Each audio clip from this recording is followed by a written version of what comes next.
We're gonna be testing the code that we wrote in our previous video on a stack. We're gonna create a stack object and I'm gonna call my stack, alright, books. You can call it whatever you want. Developing language, you never should do this, write books. But let's just, because we have an analogy of stack of books, let's just do that. Okay, books, and I'm gonna append a book. Okay, and the serial number of the book, we're gonna do that, right?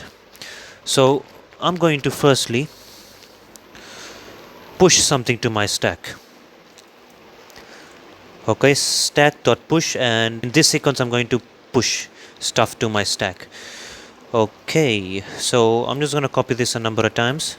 Let's just rerun this, see what's happening. Okay, a lot of errors. Okay, it's just a small little bug here. This should have been lower caps. Next,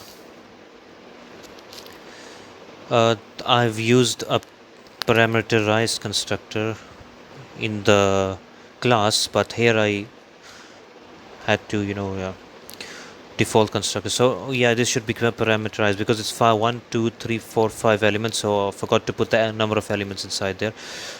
So yeah, we have now this should work. There's 5 elements inside of our stack and definitely it works perfectly. So I want to now pop something from my stack. So I'm gonna pop something. I'm gonna see out, because remember it's returning a value. So why didn't this work? Oh, it's books. Sorry man, typo. Books. So the thing that should return is a 0. 0 should come out. Okay, it's working correctly. So then I can display as well. I'm gonna say books.display, and once I do display this, it's gonna pop everything from the stack, making a lot of mistakes.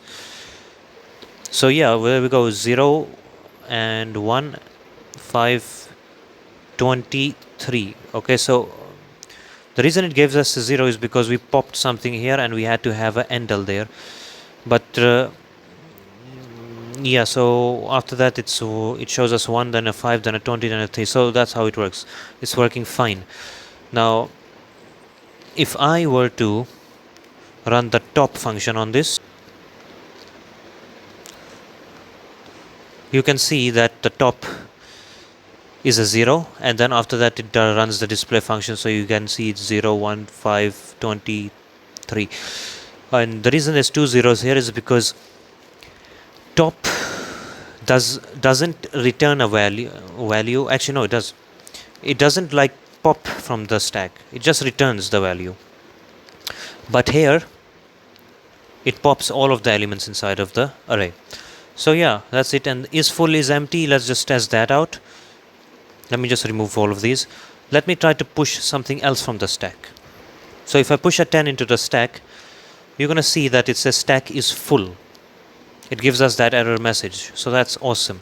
A common question when using a stack is if you want to return something, a common application of a stack, if you want to reverse something. Remember we added 32510. Now when we print it out, it's in the reverse order. So that's one application of a stack. So you can say stack is empty because after displaying it, we popped all of these elements out and it's empty. So yeah, that's how it works. Simple as that. Thanks for watching.